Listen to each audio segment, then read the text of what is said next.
Bu videodaki bilgiler hayal ürünü değildir. Tamamıyla insanlardan gizlenen ve eski tarihin gizli kitaplarında bulunmakta ve günümüz gizli cemiyetlerince kullanılmaktadır. Ürdün'ün antik kenti Petra'da bilim insanlarının hala tam olarak açıklayamadığı esrarengiz bir yapı bulunuyor. 2016 yılında Google Earth tarafından yapılan uydu taramaları sırasında Kuzey Arabistan'da devasa bir taş platform keşfedildi.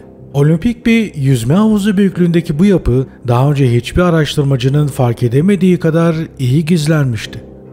Peki kim yapmıştı bunu? Bazı araştırmacılara göre platform uzun zaman önce ortadan kaybolmuş gizemli bir Yemen kabilesine aitti. Daha da ilginci, bu kabilenin devler ırkıyla bağlantılı olabileceği öne sürülüyordu. Fakat asıl çarpıcı iddia ise bazı araştırmacılar tarafından ortaya atıldı. Bu platform bizzat şeytanı ve onun kayıp iblis ordusunu hapsetmek için inşa edilmiş olmasıydı. Bugün Petra denildiğinde akla gelen en büyük gizemlerden biri tapınak şövalyelerinin bu bölgeyi işgal etmiş olmasıdır. Orta Çağ'da kutsal ahit sandığının burada saklı olduğuna inanmışlardı. Ancak Petra asıl olarak nebatilerle özdeşleşmiş bir şehir.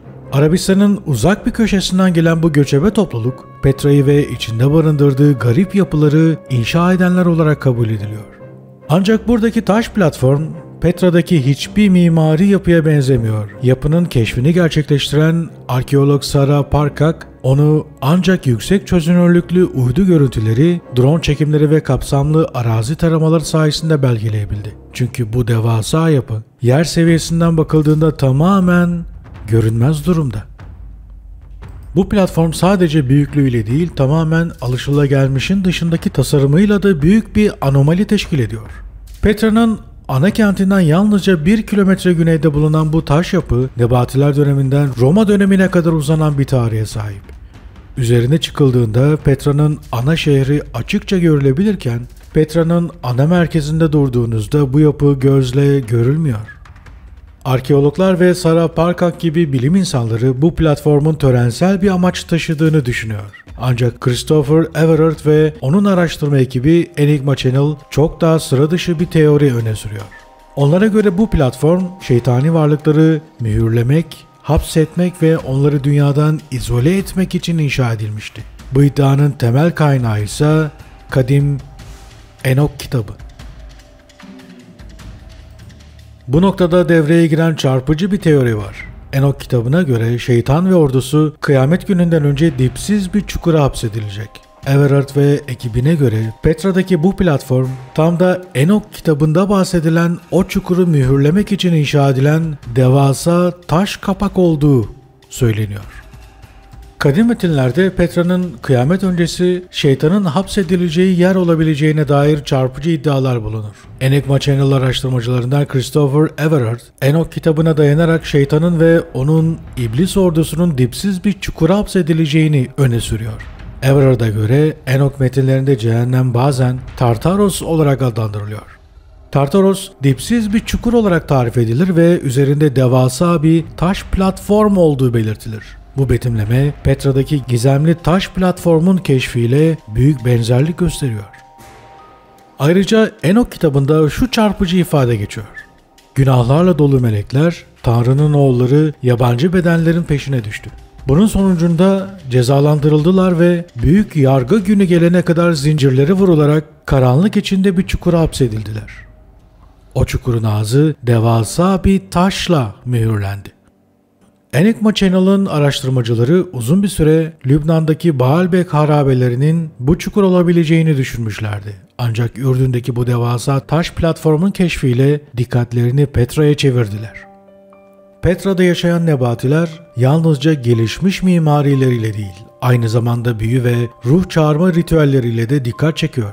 Enigma Channel'a göre Nebatiler tıpkı antik Mısırlılar ve İslam öncesi Suriyeliler gibi çeşitli ruhsal varlıkları çağırma ritüelleri uyguluyorlardı.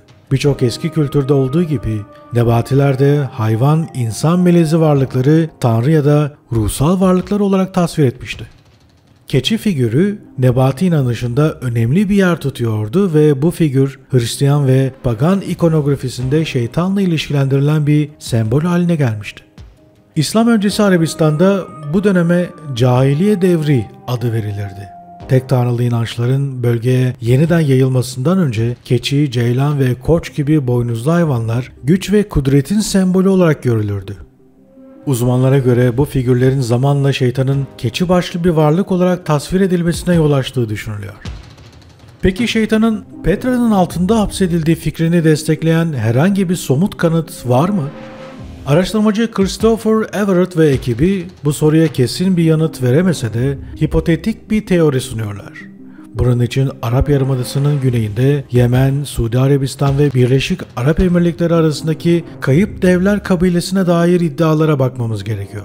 Bazı tarihçiler Edom adı verilen bu antik şehirde gelişmiş bir devler uygarlığının yaşadığını öne sürer. Tıpkı Nebatiler gibi bu ileri seviye medeniyetinde Arabistan'ın büyük bir kısmını fethettiği düşünülüyor.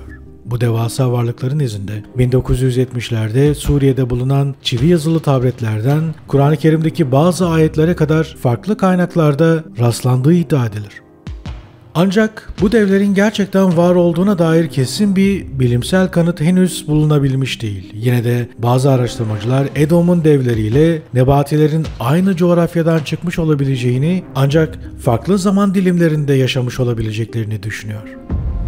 Bazı ezoterik araştırmacılar Petra'nın yalnızca Nebatiler tarafından inşa edilmediğini, devasa kapıları ve yüksek kemerleri nedeniyle bu şehrin aslında devlerle birlikte inşa edilmek üzere tasarlandığını öne sürüyor. Eğer bu teori doğruysa Petra'nın Nebatilerin taptığı tanrısal varlıklar ya da devler için yapıldığı anlamına gelebilir. Daha da ileri giderek Petra'nın altındaki iblislerin aslında bu devlerin ataları olduğu fikri ortaya atılıyor. Hristiyan teolojisine ve Enigma Channel'ın yorumlarına göre bu devler yeryüzüne düşen meleklerin çocukları olabilir. Ölü Deniz parşömenlerinde şeytanın adı Azazel olarak geçer. Azazel, Enok edebiyatına ait olan Devler kitabında da önemli bir figürdür. Eğer Petra'nın altındaki yapı gerçekten de şeytani varlıkları hapsetmek için inşa edildiyse bu tutsak iblislerin devlerin ataları olması mümkün olabilir mi? Enok kitabına göre Azazel düşmüş melekleri yönetmiş ve onların insan kadınlarla evlenmesine yol açmıştır. Bu evliliklerden doğan çocuklarsa devler olmuştur. İslam geleneğinde bazı alimler Azazel'in ve iblisin aynı varlık olduğunu öne sürer. İblis, meleklerle aynı statüye sahip, olağanüstü güçlü bir cin olarak tanımlanır. İslam'a göre iblis kıyamet gününe kadar insanları saptırmakta özgürdür. Ancak Kur'an'daki İrem devleri ile Enok kitabındaki düşmüş melekler arasında doğrudan bir bağlantı kurulmuş değildir. Yine de farklı dini inanışlar içinde devlerin ve düşmüş meleklerin aynı bölgede yaşadığına dair benzer anlatımlar aslında dikkat çekmektedir. Peki şeytan gerçekten de Petra'nın altına mı hapsedildi? Bu teori İslam, Hristiyanlık ve Yahudilik gibi ana akım dini metinlerde doğrudan desteklenmiyor. Petra'nın altının şeytan ve düşmüş melekler için bir hapishane olduğu fikri herhangi bir kutsal kitapta açıkça belirtilmemekte. Ancak bu Petra'daki gizemleri ortadan kaldırmaz. Arkeolojik araştırmalara rağmen Petra'nın sadece %15'i gün yüzüne çıkarılmış durumda. Geriye kalan %85'lik devasa alan hala toprak altında ve keşfedilmeye bekliyor. Peki neden keşfedilmeye devam edilmiyor? Bir engel mi var? İnanılmaz bir arkeolojik alana sahipsiniz, sadece %15'ini kazmışsınız ve buna devam etmemişsiniz. Sizce bunun anlamı ne olabilir? Ve siz olsanız ne yapardınız? Belki de Petra sadece kayalara oyulmuş antik bir şehir değil, yüzyıllardır unutulmuş ya da unutturulmuş ve yeniden keşfedilmeye bekleyen kadim bir sırrı içinde barındırıyordur. Ama bu sadece bir başlangıç. Çünkü dünya üzerinde akıl sınırlarını zorlayan çok daha esrarengiz olay ve yapılar var. Şimdi sizi bilim insanlarının açıklamakta zorlandığı başka bir bilinmezle tanıştıracağım. Hazır olun çünkü sıradaki keşif daha da şaşırtıcı. 1930'ların sıcak bir Eylül gecesi. Batı Afrika'nın uçsuz bucaksız çöl kasabalarından biri olan Moritanya'daki bir köyde dehşet verici bir olay yaşandı. Bir kadın kalabalık bir köylü topluluğu tarafından yakalandı ve linç edilmek üzereydi. Onu neyle suçluyorlardı? Kan emici bir vampir olmakla.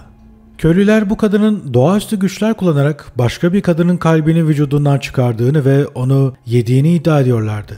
Fransız sömürge yetkilileri olay yerine ulaştığında halkın derin korkularla beslediği bu öfkenin ardında çok daha eski ve gizemli bir hikaye olduğunu fark ettiler. Fransız idari yetkilisi Komandan Basque bu ve benzeri varlıkları büyücülük üzerine Notlar adlı kitabında detaylandırdı. 1936 yılında kaleme aldığı raporlarında kanı çekilmiş ve kurumuş bedenlere rastladığını yazdı. Şingiti adlı bölgede görev yaptığı sırada pek çok kez bu tür olaylara tanık olmuştu. Köylüler bu ölümleri vampir cadılar olarak bilinen kan emici varlıklara bağlıyorlardı. Bu yaratıklar gerçekten var mıydı yoksa halkın eski korkuları mı canlanıyordu? Bazı vakalar tüyler ürperticiydi. Kanı tamamen çekilmiş, zayıf düşmüş cesetler. Sahranın kavurucu kumlarında bulunuyordu.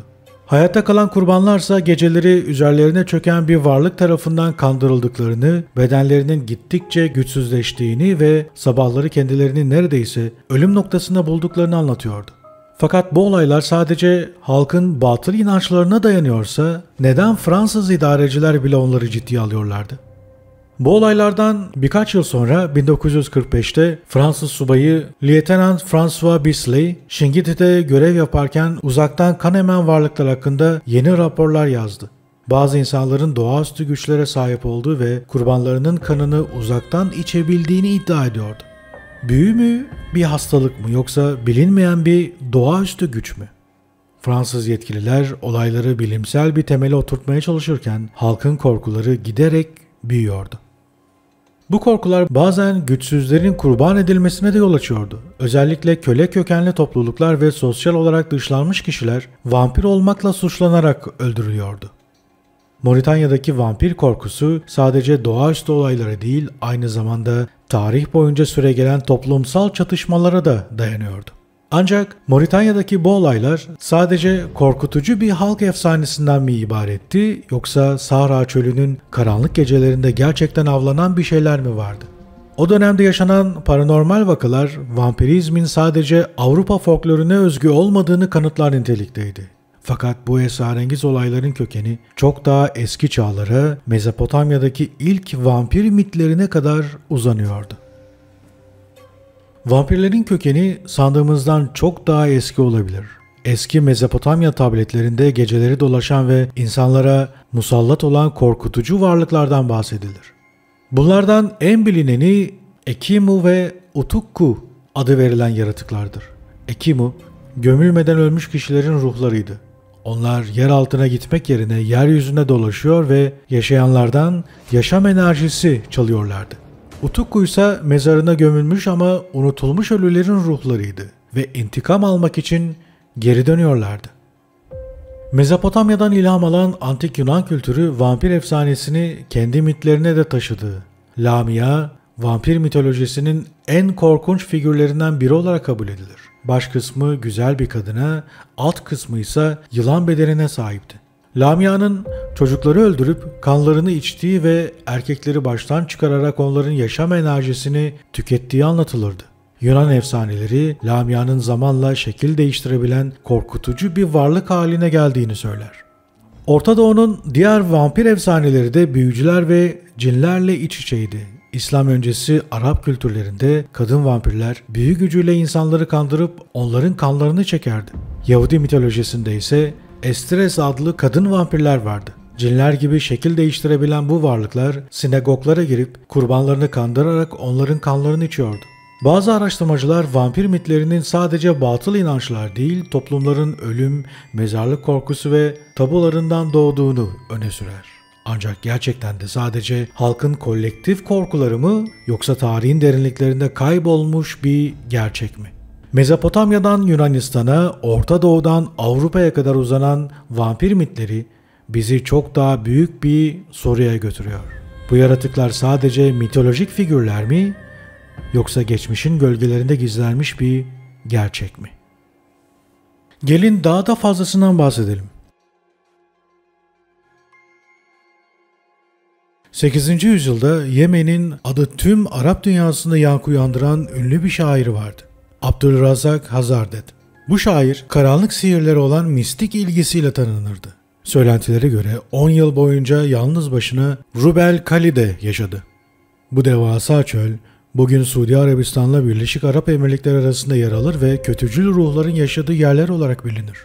İşte bu çölde karanlık büyüleri öğrenmeye başladı. Zamanla Abdurrazzak Hazardet Suriye'ye yerleşti ve burada dünyanın en güçlü kara büyüsü kitaplarından birini yazdı. Bu kitabın adı Al-Aziz'di. Yüzyıllar boyunca onun ölümünün ardında açıklanamayan bir vaka yer alır. Hazardet bir pazar yerinde görünmeyen bir yaratık tarafından saldırıya uğrayıp yendi. Kitabı da Suriye'den Yunanistan'a geçerek orada çevrildi ve Necronomicon adıyla bilinir oldu.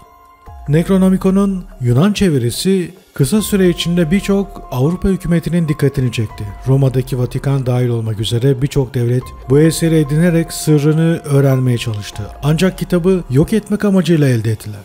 1926 yılına gelindiğinde bu kitabın tüm orijinal nüshalarının kaybolduğuna inanılıyordu. Fakat bugün karanlık bir komplo teorisi var ki uluslararası hükümet organizasyonlarının bu kitabın hayatta kalmış parçalarını ellerinde tutuyor olabileceği söyleniyor. Bu kitabı ellerinde tutanlar, genome adı verilen görünmeyen bir varlıklar ırkını antik olanlar diye adlandırılan, uzayda ve yer altında yaşayan devasa, boyutsal geçiş yapabilen uzaylıları kontrol etmeyi hedefliyor. Dahası bu kitabın son 1000 yıl içinde 5 farklı versiyonunun ortaya çıktığı söyleniyor. Peki bu versiyonların gücü nedir ve dünyayı tehdit eden kötü niyetli doğaüstü güçleri serbest bırakabilirler mi? Yoksa kıyameti tetikleyebilirler mi? Amerikalı bir fantastik kurgu ve korku yazarı olan H.P. Lovecraft, 1920'lerde apokaliptik korkuyu sahte Orta Doğu halk edebiyatı ve Batı'nın doğuya olan ilgisiyle harmanlayarak ünlendi. Necronomicon ve Abdurrazzak Hazardet'in kara büyüsü hakkında okuyan çoğu kişi bu kitabın Lovecraft'ın en ünlü hayali yaratımlarından biri olduğunu da bilir. Ancak geniş bir inanç kitlesi Necronomicon'un gerçekte bir zamanlar var olduğuna ve belki de bugün bile hala var olabileceğine inanır. Hatta daha olası bir açıklama olarak Lovecraft'ın bu mitolojiyi oluştururken Arap yazarları ve tarihçileri kopyalayarak kendi eserini başarıyla sattığı da iddia edilmektedir. Bugün Lovecraft'ın apokaliptik korku üzerindeki etkisi binlerce kitap, film ve oyunlarda görülmektedir. Netflix'in Stranger Things dizisinden 1984 yapımı Ghostbusters'a kadar birçok eserde onun etkisi izlenebilir. Antik devasa uzaylılardan yer altında saklanan yaratıklara, başka dünyalara açılan boyut kapılarından cinlerle karşılaşmalara kadar pek çok kavram Lovecraft'ın eserlerinde karşımıza çıkıyor. Lovecraft'ın korku dünyası ve gerçeklik arasındaki sınır nerede başlar ve nerede biter? İşte burada Lovecraft'ın Orta Doğu'ya olan obsesyonunu gözler önünde bulundurduğumuzda gerçek Necronomicon'un varlığına dair ilk adayımız ortaya çıkıyor. 1200'lü yıllarda Orta Çağ Mısır'ında bir zamanlar var olmuş olabilecek bir eser. Tarihçi Mortada İbni Alavi, Mısır'daki eski büyü, tanrılar ve canavarlara dair yazdığı Mısır'ın Mucizeleri adlı ansiklopediyi kaleme almıştı. Ancak bu kitabın orijinal kopyalarının hepsi Rönesans dönemiyle birlikte kayboldu. Bu dönemde Avrupa'daki din, sanat ve edebiyat alanlarının derinlemesine birbirine bağlandığı bir zaman dilimiydi. Bu dönemde Fransızca bir çevirisi yazıldı ve bu çeviri 21. yüzyıla kadar hayatta kalan tek versiyon oldu. Necronomicon'la Mısır'ın mucizeleri arasındaki benzerlikler hem içerik hem de nasıl hayatta kaldıkları açısından son derece dikkat çekicidir. Ancak Mısır'ın kendisinde daha karanlık bir edebi eserle ilgili bir referans da bulunmaktadır. Mısır'ın Mucizeleri kitabı aslında tam anlamıyla bir eski Mısır büyüsü koleksiyonu olmasa da içinde çok daha eski bir kitaptan alınan yazılar yer almaktadır. Bu eser Hibari Sama olarak bilinir ki İngilizceye çevrildiğinde zamanın tarihi anlamına gelir. Bu kitap 10. yüzyılda tarihçi Al-Masaudi tarafından yazılan aynı isme sahip daha ünlü bir kitapla karıştırılmamalıdır. Hibari Sama, eski Mısır'a ait okült bilgi ve öğretilerin bilinen en eski koleksiyonu olarak kabul edilir ve işte bu kitap gerçek Necronomicon olabilir. Tarihçi ve şüpheci Jason Colavito, Necronomicon gibi Hibari Sama'nın da günümüz 21. yüzyılında uzaylı olarak kabul edebileceğimiz gökyüzü varlıklarından bahsettiğini belirtmektedir. Ayrıca devler ve canavarlardan, büyük tufandan önce dünyada yürüyen varlıklardan da detaylı bir tarih sunar. Üstelik Lovecraft'ın en ünlü mitolojik yaratımı olan Cthulhu'ya çok benzer şekilde, neredeyse aynı şekilde tarif edilen güçlü bir bireyden bahsedilir. Bize Necronomicon'un ne olabileceğiyle ilgili dördüncü bir seçenek sunuluyor. Simon Necronomicon. Karanlık bir kitap. Amerika Birleşik Devletleri'nde 25 Kasım 1996'da Naomi Wolf-White ve Richard Van Dorf evlerinde öldürülmüş olarak bulundu. Bu cinayetler vampir tarikatı üyeleri tarafından işlenmişti ve mahkemede cinayetlerin işlenmesinde kullanılan kitaplardan birinin Simon Necronomicon olduğu ortaya çıktı. Simon Necronomicon, okültist Peter Levin tarafından yazıldığı iddia edilen bir karışım eser olarak kabul edilir. Gerçek Babil metinleri, Lovecraft'ın yarattığı hayali şeytanlar ve Illuminati satanistlerinin doğu kökenli sihirsel sistemleriyle harmanlanmıştır. Kısacası oldukça karanlık ve çirkin bir eser olarak kabul edilir. Kitabın şaibeli yazarı olan Peter Levin de aynı zamanda bir siyasi tarihçidir ve Sinister Forces, A Grimoire of American Political Witchcraft adlı kitabında Amerikan hükümetinin aktif olarak sihirsel uygulamalarla yakından ilgilendiğini açıkça ima etmiştir. Peter Levin, Amerikan siyasi işlerindeki her zaman bir satanik alt akıntının var olduğunu yazar. Bu akıntının yüzyıllar boyunca sürdüğünü belirtir. Ritüel tören büyüsü uygulamalarının hiçbir zaman yüzeyden uzaklaşmadığı ifade edilir. Simon Necronomicon adlı kitabı, Orta Doğu'dan esinlenen çoğu batılı kurgusal eser gibi Aleister Crowley ve benzeri figürlerin ilgisini yansıtır. Temelde ise doğuculuk anlayışının içine girer. Doğuculuk, Batı düşüncesinde ve Orta Doğu ile ilgili eserlerin DNA'sında önemli bir rol oynuyor. Peki nedir bu? Ünlü Filistinli akademisyen Edward Said bu terimi tanımlarken Batı'nın Arap ve İslam halklarına ve kültürlerine karşı duyduğu ince ve sürekli bir Avrupa merkezli ön yargıyı ifade eder. Bu ön yargı Doğu olarak adlandırılan şeyin batılı imgeleri üzerinde kuruludur. Mistik ilkel, irrasyonel ve şiddetli. Aleister Crowley, H.P. Lovecraft ve benzeri figürler Orta Doğu'ya olan büyük bir ilgiyle tanınır. Hatta bazen Arap tarzı kıyafetler giydikleri ve Arap mistisizmini eserlerine kattıkları bilinir. Ancak onların Orta Doğu ve Kuzey Afrika kültürlerine olan takıntıları bölgenin pagan yönlerine odaklanmıştır. Çünkü İslam büyü yapmayı kesinlikle yasaklayan bir dindir. Lovecraft'ın kitaplarındaki Doğu tasviri paganizm, cinler, büyü ve efsanevi canavarlarla doludur. Tıpkı Binbir Gece masallarında yer alan unsurlar gibi. Sonuç olarak eski Mısır ve Sümer kültürlerinin mistisizmi eserlerinde önemli bir rol oynamıştır. Lovecraft yazmaya başlamadan önce kendisine Arapça bir isim vermiştir. Abdul al-Hazaret. Bu isim daha sonra Necronomicon'u yazan karakterin adı olur. Lovecraft'ın mirasını Edward Said'in doğuculuk tanımına oturtarak incelediğimizde hala şu soruyu soruyoruz. Bu kurguya dair herhangi bir gerçeklik olabilir mi? Necronomicon gerçekten var olabilir mi? Eğer varsa ne kadar güçlüdür? İletişime geçtiği uzay varlıkları aslen Anunnakiler olabilir mi? 13. yüzyıl Arabistan'ında Sufi matematikçi Hamid el-Bulli, Gnosis'in Güneşi kitabını yazdı. Tarih boyunca bu kitap, İslam'ın yasakladığı gerçek bir doğaüstü güç kaynağı olarak kabul edilmesi nedeniyle İslam dünyasında geniş çapta yasaklandı. Ancak 21. yüzyılda Lübnanlı bir yayın evi bu kitabı yeniden basarak halka sundu. Sonuç olarak bu lanetli eserin PDF kopyaları internette bulunabiliyor. Şahsen bu tip olaylara karışmamanızı öneriyorum. Devam edelim. Bu kitabı aramanızı veya bir kopyasını indirmenizi kesinlikle tavsiye etmiyoruz. Çünkü bunu yapmak anlamadığımız güçlere maruz kalmanıza neden olabilir. Gnosis'in Güneşi kitabı Lovecraft'ın Necronomicon'u gibi dünyanın sonunu getirme potansiyeline sahip olmasa da cinlerle, meleklerle ve diğer doğaüstü varlıklarla iletişim kurma biliminin detaylarını sunuyor. Kitabın orijinal kopyalarını edinenlerden gelen son raporlar, cinlerin ziyaretleri, kısa süreli sahiplenmeler ve açıklanamayan paranormal olaylar yaşandığını bildiriyor. İslam'a göre Tanrı, cinlerin dünyasını insanlarla ayıran bir perde ile bizi korumuştur. İki türün bir araya gelmesi büyük olasılıkla kötü niyetli amaçlarla ve sihir aracılığıyla olacaktır. Ancak kötü niyetli bir cinin bir insana görünmesi için zarar görmeyeceğinden emin olması gerekmektedir. Bu yüzden anlaşılması zor, ritüelistik kelimeler söylemenin yanı sıra uygulayıcıların çoğunlukla doğal eğilimlerine aykırı şeyler yapmaları istenir.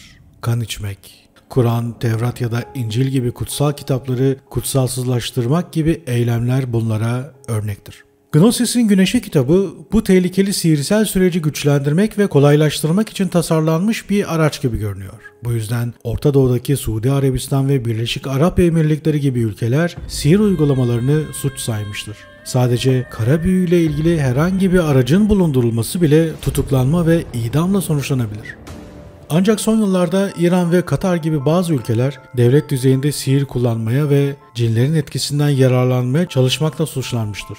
Gerçeklikle bilim kurgu korkusunun birbirine karıştığı bu noktada Lovecraft'ın hikayelerindeki şeytani varlıkların gerçek anlamda var olmadığı, en azından onun tarif ettiği kadar güçlü olmadıkları belki de söylenebilir. Belki de şu an bunu korkudan kendimizi rahatlatmak için söylüyoruz. Ancak onun efsanelerinin diğer bazı yönleri gerçekten de var olabilir. İzlediğiniz için çok teşekkür ederim. Ben Volkan Çelik. Eğer bu videoyu beğendiyseniz kanalımdaki videoları kontrol etmenizi, aralarından seçip tekrar izlemenizi, yorumlarınızla bana eşlik etmenizi ve videolarımızı kendi sosyal mecranızda, Telegram'da, WhatsApp'ta, Facebook'ta, Instagram'da kullandığınız tüm alanlarda paylaşmanızı sizlerden rica ediyorum arkadaşlar. Kanalın desteğinize her zaman olduğu gibi şimdi de ihtiyacı var. Gizemleri paylaşmaya devam edeceğiz. Bu arada istediğiniz video konularını mutlaka yorumlarınızda bana yazın arkadaşlar. Emin olun ki fikir aşamasında bana yardımcı oluyor. Hoşça kalın, yeniden görüşeceğiz.